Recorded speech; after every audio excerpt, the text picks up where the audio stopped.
कर्जा कौन देगा। बहुत पुराने समय की बात है। एक गांव में गंगाराम नाम का एक भला आदमी रहता था। गंगाराम बहुत भला आदमी था।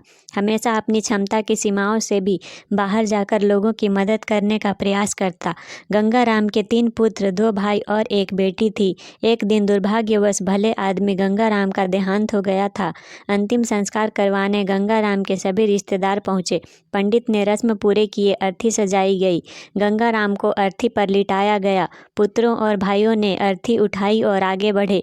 गंगाराम की बेटी यह दृश्य देख न पा रही। वह वहीं जमीन पर लोट लोट कर रोने लगी। गंगाराम के अर्थी की अंतिम यात्रा कुछ दूर तक पहुंची थी कि एक बड़े सेठ ने उनका रास्ता रोक लिया। सेठ के साथ 2 लोग हाथों में बंदूक लिए खड़े थे। सेठ बोला, ये अर्थी यहाँ से आगे नहीं जाएगी। परिवारजनों ने सेठ से पूछा कि क्यों सेठ, क्या हुआ, ऐसा क्यों कर रहे हो। सेठ ने जवाब दिया, आज से 1 साल पहले गंगाराम ने मुझसे 2 लाख रुपए का कर्ज लिया था। शर्त के अनुसार कर्ज की राशि न लौटाने पर या तो उनकी ज़मीन मेरे नाम की जाएगी या फिर उनके परिवार वालों से कर्जा लिया जाएगा। तो फिर अब बताओ, आप लोगों में से कौन देगा कर्जा।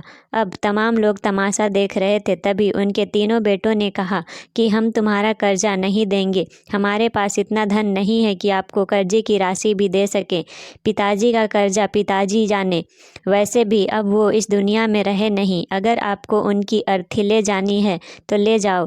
गंगाराम के बेटों की इस तरह की बातें सुन वहाँ मौजूद सभी लोग धिक्कार जताने लगे। कैसे नालायक और मतलबी पुत्र हैं। इस तरह गंगाराम के बेटों ने कर्ज वापस करने के लिए तो अपने कदम पीछे हटा लिए। तभी गंगाराम के भाइयों ने भी कह दिया कि जब बेटे कर्जा नहीं दे रहे तो हम क्यों किसी का कर्जा भरें।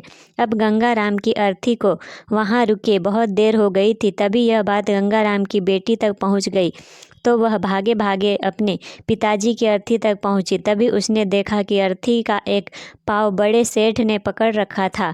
ये देखते ही उसने आंखों में आंसू आ गए। अपना सारा जेवर और जितने भी पैसे उसके पास थे वो सब सेठ को दे दिए और अपने हाथ जोड़ती हुई बोली, अगर ये सब जेवर बेचकर भी आपका कर्जा पूरा ना हो पाए तो मैं खुद मेहनत मजदूरी करके आपका कर्जा चुका दूंगी, मगर इस समय मेरे पिताजी की अंतिम यात्रा को मत रोको। तभी उस सेठ ने अर्थी का पाँव तुरंत छोड़ दिया और बोला, अरे नहीं नहीं बेटी, तुम्हें ये सब करने की कोई आवश्यकता नहीं है, क्योंकि सच्चाई ये है कि मुझे एक समय में पैसों की बहुत ज़रूरत थी। मैं बहुत गरीब था। तब उस समय तुम्हारे पिताजी ने मुझे 10,000 रुपये देकर मेरी मदद की थी। गंगाराम बहुत भला आदमी था।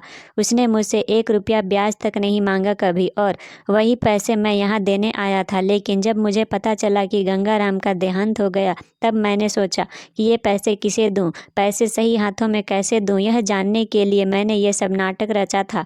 तुम्हारी बातों और पिताजी के प्रति जिम्मेदारी को देखकर मैं समझ गया कि पैसों की असल हकदार तुम ही हो। आज तुमने साबित कर दिया कि बेटे से ज़्यादा बेटी ही माँ बाप से प्यार करती है। आपके पिताजी तो नहीं रहे, लेकिन अब ये कर्ज मैं तुम्हें वापस करके अपने सिर से कर्ज के बोझ को ख़त्म कर देना चाहता हूँ। इसलिए कर्ज को तुम ले लो और मुझे कर्ज से मुक्त करो। सेठ बेटी को पैसे लौटाकर और अपना आशीर्वाद देकर वहाँ से चला गया। यह सब देखकर गंगाराम के बेटे और भाइयों का सिर शर्म से झुक गया।